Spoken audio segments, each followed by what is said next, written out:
Hello, greetings. Shalom to those of you who are saints. I praise Yahweh for the opportunity to have an audience with you to discuss such critical matters as you can see in the title of this broadcast. That involves the situation with those of you in Linden should be familiar with it by now. The St. John's Ambulance Brigade, the proposed closure of it, thereby having many residents of this town placed on what is called unemployment, not benefits, but being terminated or put off of jobs. I bid you all shalom today. Please let me know whether you can hear clearly and you can see clearly so that we can have this matter discussed. And you can also understand my usual qualm with the silent preachers from Linden yet again. There seems to be nothing that will generate within these men and women some response to the ills that face the people of this community. Thank you so much, Denise. Thank you for the feedback. Something has to be wrong with you. I keep saying it all of the time. Something has to be wrong with these preachers. Aisha, good to see you. Something is seriously wrong. Prophet Jonathan, it's good to see you as well. Shalom. There cannot be such glaring acts of injustice and preachers who are supposed to be preachers of righteousness are quiet. Shalom, saints. Blessings to all of you. While you're at it, please share this broadcast so they can get to the right ear. Some of them do watch me, but I like sometimes it to be delivered to them directly. I'm not only addressing the St. John's Ambulance Brigade, Linden Arms matter. I'm going to address other matters in Linden that speak to, or in Guyana at large, that speak to the topic. Is this systematic racism or is it mere coincidence? If it is coincidence, then it is extremely perfect in terms of its nature. The acts that I'm seeing, the reports that I'm seeing, the evidences that are before us, all point to either this government being totally geared or bent towards disenfranchising and ill-treating, also to them or other people, humiliating a particular ethnic group in this country.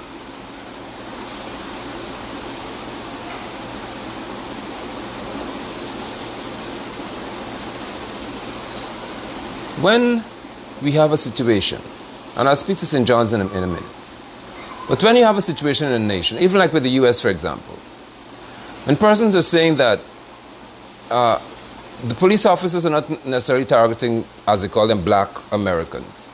They're not doing that. It is just that these people commit more crimes than anybody else in general, or it's just to give them more airtime and all the rest of it. But then the police officers themselves, for example, in NYPD, would have come forward to say, quite a few of them, about 10 of them, that they are told exactly who to target. They're told, or they trump up, as you call it, more charges against Afro-Americans than anyone else. Yet, those who are not as bothered would say, that's not the case. It's not a big deal. Why are you making such a big issue out of it? The same thing I can see happening here in Guyana to some extent, in that there are quite a few people of Afro-Guyanese descent or African descent who are being dragged before the court, and I'm speaking here to political matters, and are being treated as though they are the only group of people who are involved or were involved in what they claim to be electoral fraud. Now, according to the observation reports from the recount that I said to you has always been illegal as far as I'm concerned, there are 49 returning officers. 49. I'm giving you a number here that is not coming out of my hat. There are 49 ballot boxes in District 4, which represents 49 returning officers of District 4, who were entirely responsible for the preparation of those boxes, either returning officers or the deputies. Yet, you are only seeing thus far Afro-Guyanese being dragged before the court for electoral fraud.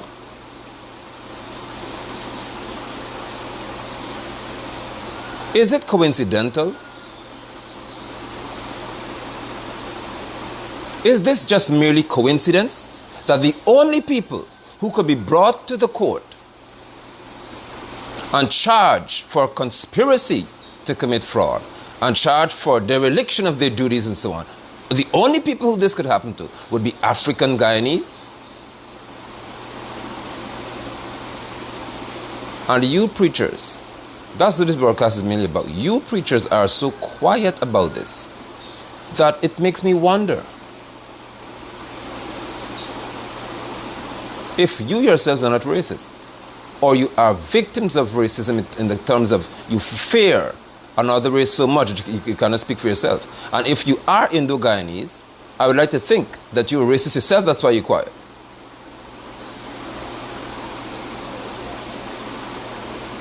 Yahweh hates an unjust scale. It doesn't matter who is controlling the scale. If your scale is unjust, if the acts of justice are deemed to be unjust, then Yahweh despises it. And what I'm seeing in this country is alarming and is becoming very, very disgusting. Of course, the likes of Sarah and Lynch are under the rock from which they came. They are hiding. They're going to pretend, Maya Martin, all y'all, you're going to act as though this is not happening. You're going to pretend as though this is non-existent. The European Union Commissioner here, he's going to act as though this is not happening. This is not what is before us. But I would not pretend. I say to you, I have no affiliation to any political party. My hands have always been clean. My brother Arby, good to see you. I don't owe you anything. I owe you no loyalty. I owe you no allegiance. And I certainly owe you no respect.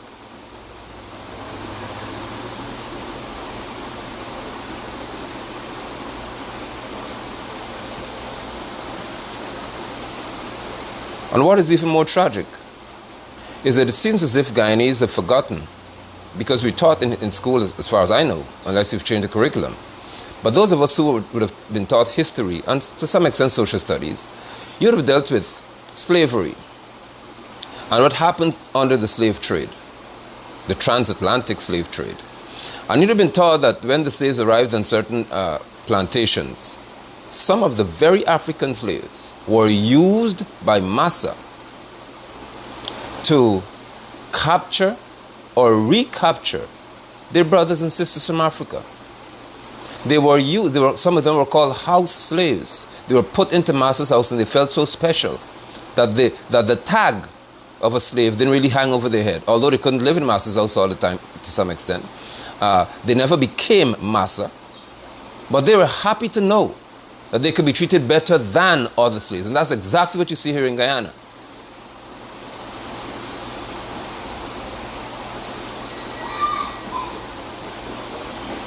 If you are being used, or you are an instrument that is being used to meet injustice to your people, you are nothing less than a house slave.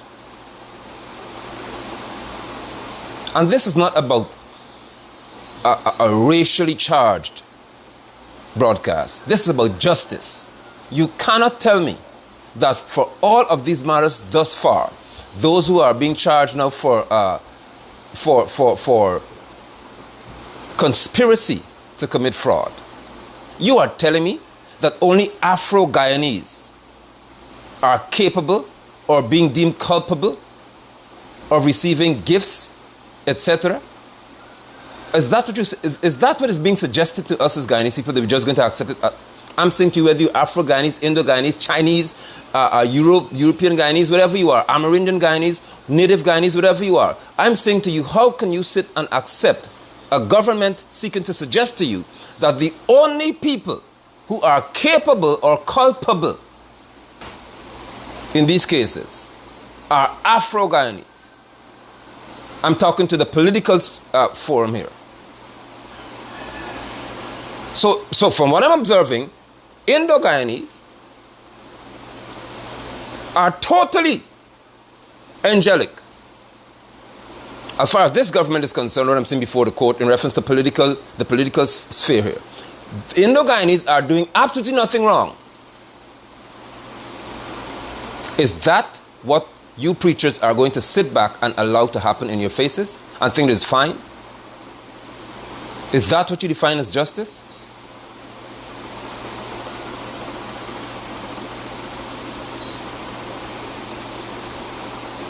I have said it, and I've said it repeatedly. I say it to you again. The PPP Civic is known to be racist from its very nature. You have never been led by an Afro-Guyanese. Now swallow that.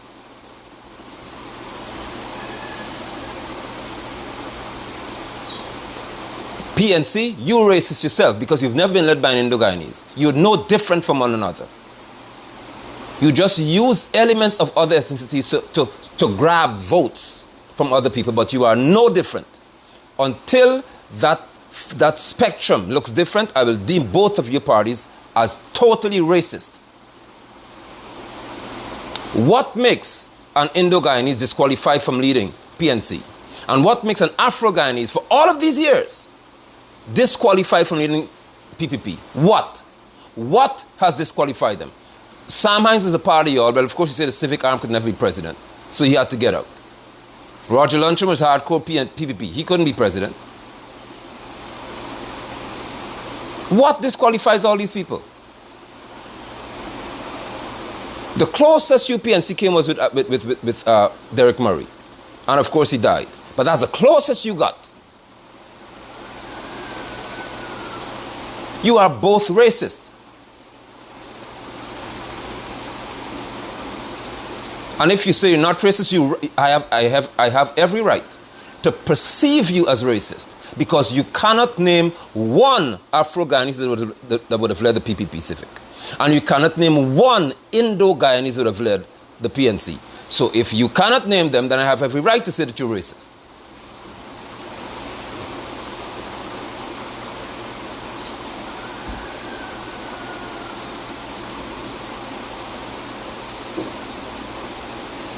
It is just that in some instances, the PPP civic racism is a bit more glaring.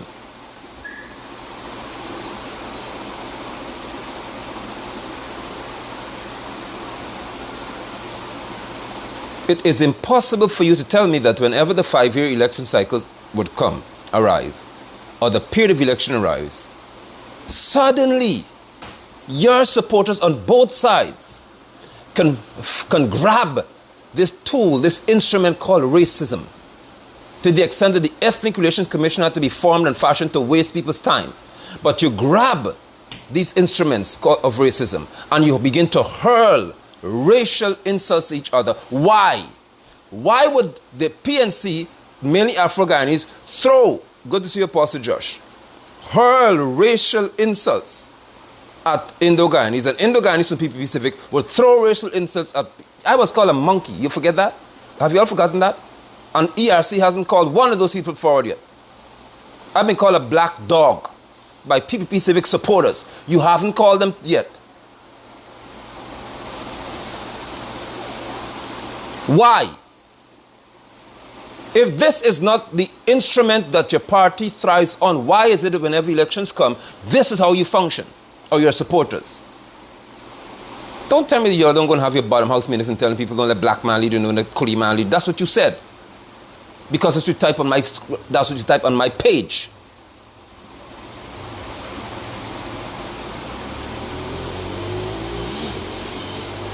And with all of this is happening, the Ethnic Relations Commission would have said nothing about these matters. When your task is to ensure that there is racial harmony in Guyana, you are quiet. The Ethnic Relations Commission is supposed to speak whenever there's a climate in this nation that lends itself to persons thinking that racism is rife. You're supposed to say something. Even if that's not the case, as long as you begin to realize as a commission that the nature of the society, the climate in the society, the atmosphere in the society speaks to disharmony among races, you're supposed to speak.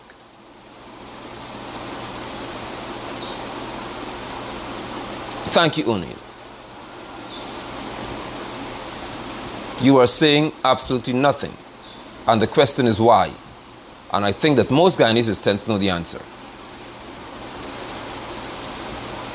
Splashed across the news was 4 Afro-Guyanese, if I'm not mistaken. Yes, 4 women. I think they were fined $100,000 for racist comments. So you mean to tell me that given all that, no, don't worry anybody else. I have enough on my page that you ERC people are aware of that could bring a whole lot of Indo-Guyanese before you. You didn't even charge one. Under APNU AFC, you never charged any, not even one. But suddenly under PPP Civic, you could find 4 Afro-Guyanese to charge for ethnic discrimination. And you could charge them and fine them $100,000. That's what they find before the court. But during APNU AFC, you couldn't find one Indo-Guyanese to deal with. Everybody could have issued an apology. But on the PPP Civic, the ERC could suddenly find 4 Afro-Guyanese to charge or to cite for racist statements. And you preachers in Guyana don't have an issue with that. You do not have an issue with that. You do not see in that itself there is gross racism or discrimination against an ethnicity. You do not see that because it doesn't appear to you yet. Every racist in Guyana, I don't care what your race is, you are supposed to be subjected to the same law and the same penalties. Do not tell me that one set of people could apologize and another set have to pay. No, I'm not accepting that from y'all. Every racist must be dragged through the same coal, same fire.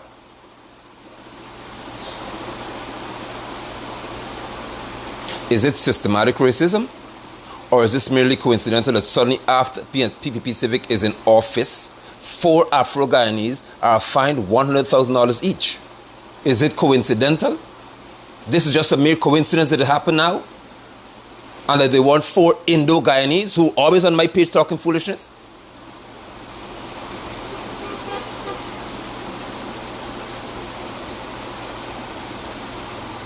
This is coincidental?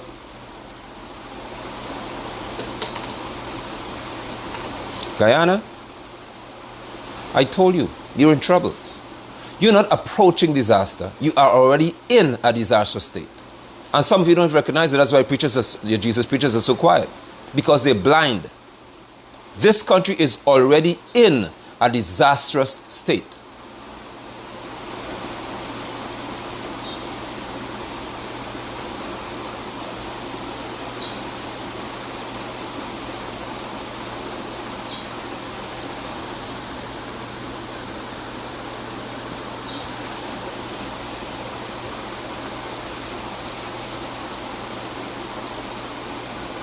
What bothers you preachers? What? The only thing that will get you all to speak is if I say to you all of the time, if the government announces that they're going to put a tax levy on your tithes and offering, you will certainly come out and speak now. That's the only thing to make you all talk. Whenever money is affected, that's when you speak. If they say that, for example, in Linden, when they said they're going to increase the electricity tariff, you had a lot to say. Because you knew it was going to affect your tithe and offering and that you'll have to pay. So for that, you'll head to the street, you block the bridge and all the rest of it. But when it comes to people's livelihood and to justice for your people, you cannot speak because it doesn't bother you. You preachers yourselves are criminals. You're no different from the oppressors because you oppress people by taking their money under false pretense. You're wicked.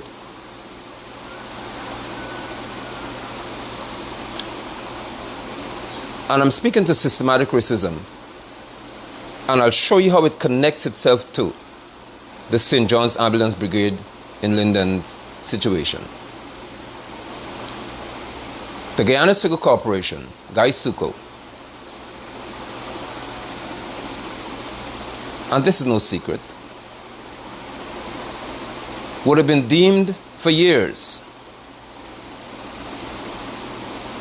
to be an entity that is not viable, an entity that is not productive. There is no way that any rational thinking businessman, economists would say that if you are going to have to find, let's say, 40 cents to produce sugar, I'm just giving you a value here. And when you go to sell this commodity, you could only sell it for 10 cents. Any sensible businessman will tell you this doesn't make sense. Because for every, let's say, I'm just using figures here to give you an idea because some of you don't understand the bigger picture. For every 1 pound, let's say it's 40 cents, let's say a ton then, 40 cents per every 1,000 pounds. If whenever you sell 1 ton of sugar, you lose 30 cents. Whenever you do it.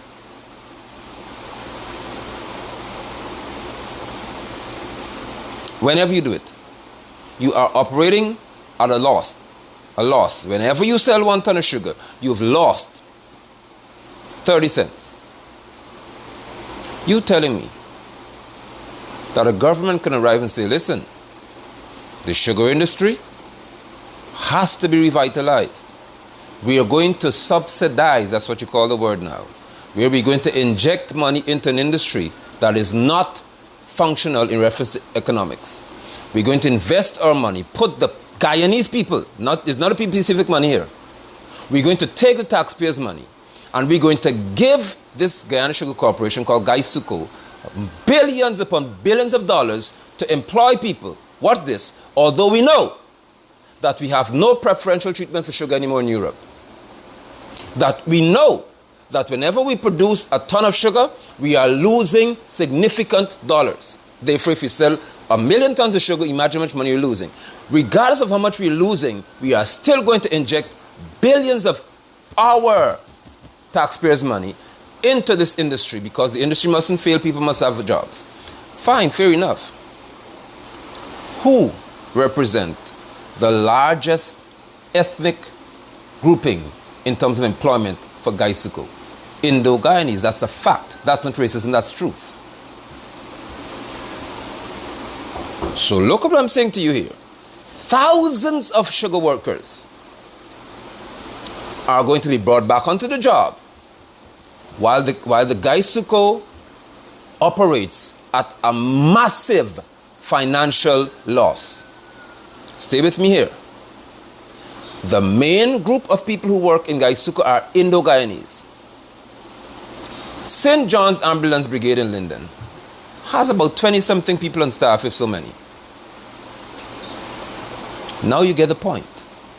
Yet they're protesting in our streets, saying that they are being put out of their job.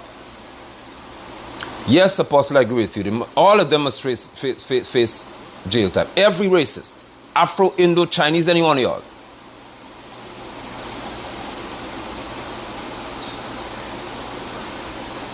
The St. John's Arm, these people in this country, in Guyana, in Linden, they are frontline workers. I want to hear me. In the midst of COVID-19, the St. John's Ambulance Brigade would be needed. If somebody has a respiratory issue, they have a problem at home, these people have to go out there and deal with the public in the midst of a pandemic. Stay with me, please. Guy Suko was given $5 billion. Then in December, they were given $4 billion. That's $9 billion off the top. You inject into Guy Suko because Guy Suko has to function. Even if they're operating at a loss, they have to function. Now you have over 20, 30, or 40 people in Linden, mainly Afro-Guyanese, who are your frontline workers, who work for the ambulance brigade, and you are telling me that you could put them out of a job, but you could give Guy Suko 80 billion or whatever billion you plan to give them. Thus far, they have 9 billion and they produce nothing. But St. John's Ambulance Brigade, whose workers go out to get sick people, to transport sick people, to deal with people in the midst of a pandemic, you cannot give them money to keep it open? And you don't see that as racism? What is it then? What is it? Let the ministers of government tell me what it is. If Guy Suko is not producing at a profit, they're operating at a major loss, and you could give them $9 billion to date to do something that you know is not economically viable. Why must St. John's Ambulance Brigade be closed in Linden? Afro-Guyanese work here. Their mothers and your frontline workers, you're going to shut them down in the name of them being an entity that is not worthy of they don't make a profit, they're operating at a loss. Loss what? Guy Suko is the worst of all. And it's still operating because you've reopened the factories, or trying to reopen. At least St. John's running now. And you telling me that is just coincidence? Irfan Ali and the PPP Civic campaigned on the promise that they shall create, not terminate, 50,000 jobs in Guyana. Should they be elected, not terminate, they shall create 50,000 jobs. You are now in the seat of power. That's where you want it to be. Now that you're there, you telling us as a people that you, in the midst of a pandemic, could terminate your frontline workers, leave mothers with children, mothers and fathers out of a job in the midst of a pandemic, and people losing jobs all over the world, and you tell me that you care about people? Care about who? Who do you people care about?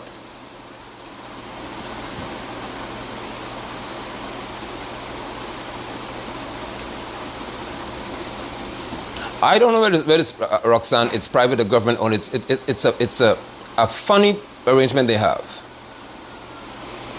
They may be supervised by the government, but may be privately functioning.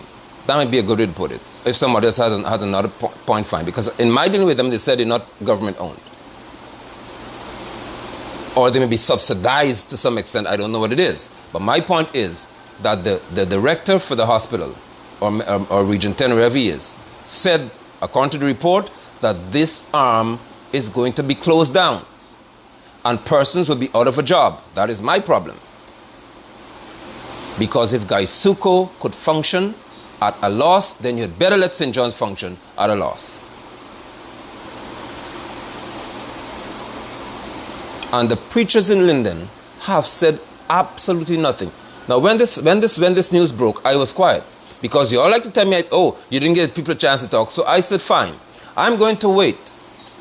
And I shall give these preachers an opportunity. The Linden preachers, all y'all. I'll give y'all a chance. Rollo, Sills, McDonald, all y'all. I'll give all you a chance to talk, because obviously I speak too quickly. Andy McKinnon, I'm calling your names on this broadcast. I give all of you, Morris McKinnon, I give all of y'all an opportunity. The Linden Ministers Fellowship, I'll give y'all a chance to talk, because after all, one or two of these people could be a church members here, as you put it. So let me see if you'll represent them. Ha!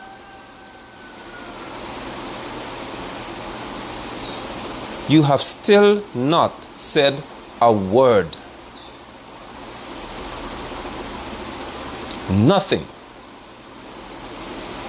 And these are your community people.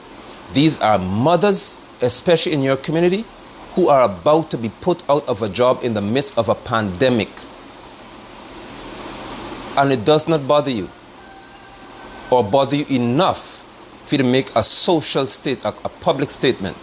In this, y'all make a collective statement. Get together and make it so you won't put the tag on one person because you're apparently scared. You're apparently afraid. So instead of doing what I do, which is speak for yourself, you can decide that you form a collective, which you already are, and you're going to speak as the Ministers' Fellowship of Linden and say, as a group, we are telling the government that we recognize the injustice being meted out to these St. John's Ambulance Brigade workers because they are frontline workers. You couldn't even do that.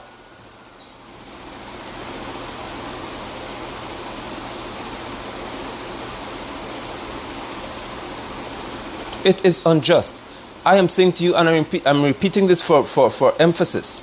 If the Guyana Sugar Corporation can function at such an excessive loss and the government in our faces tell us, although Gaisuco is not going to make money, we'll take your money and give it to them, you had better ensure that this St. John's Ambulance Brigade business is fixed.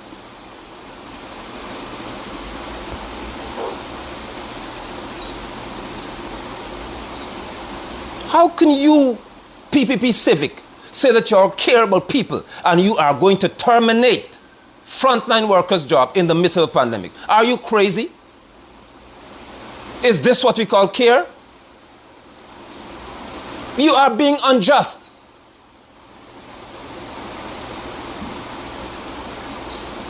This is wrong. And it should anger anybody who has common sense and a clear conscience.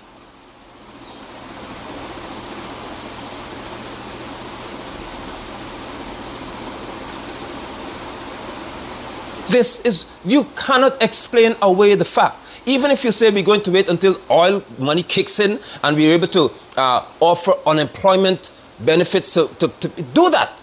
But don't tell me that now in the midst of a pandemic when you need persons on the front line, you'll fire them because it's not making money or whatever excuse you want to make. Using Gaisuco as the reference here, every other entity in this country should remain open. Because there's no other that's failing as Gaisuco that you inject the money into. None. This is not no coincidence here.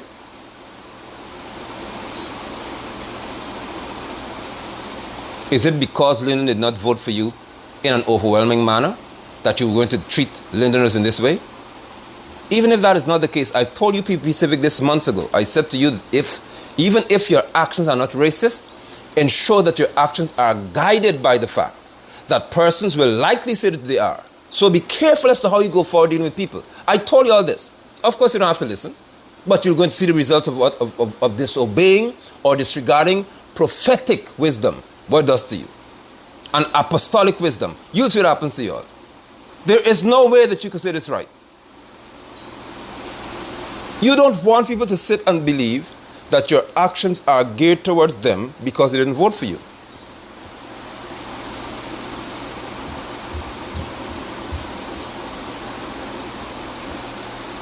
I continue to speak only because whenever I speak, or whenever a righteous person speaks, it's never water on duck's back.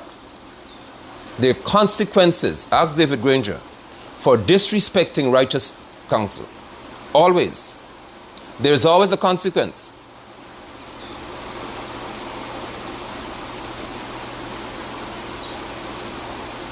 I am calling on every responsible leader in this community to join these St. John's Ambulance Brigade workers in the cry for the government to retain their services. I am calling on you to be loud in your rejection of this unjust and insensitive act. It has to be reversed. I am calling on Dr. Mohammed Irfan Ali to make an executive pronouncement on this matter so that those under you could understand. I'm calling on Barra Jaglio to let them understand that this is not right.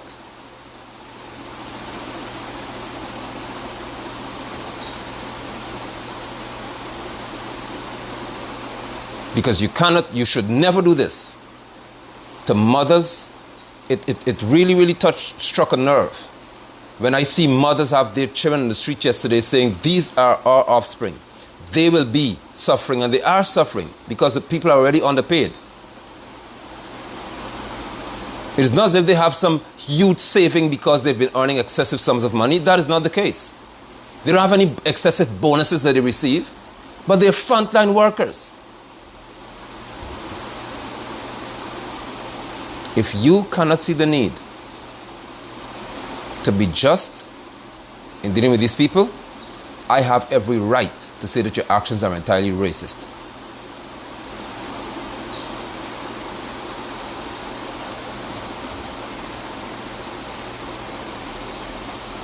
With that, I hope that someone in this community or some group in this community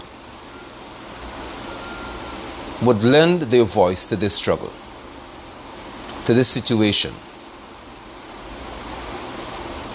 and would put it beyond Nigel London. See beyond me. See, this is the people in this community here who are being treated in a manner that is grossly unfair if you compare them to Gaisuko.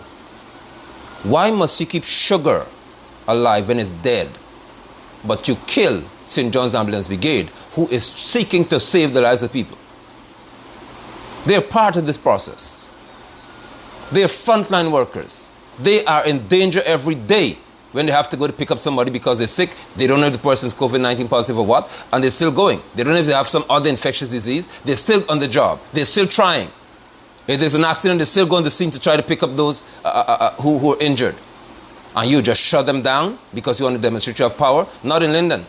Not here.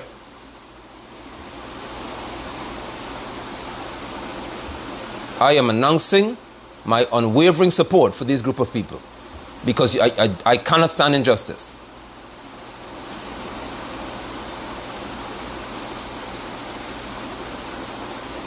I thank you all so much.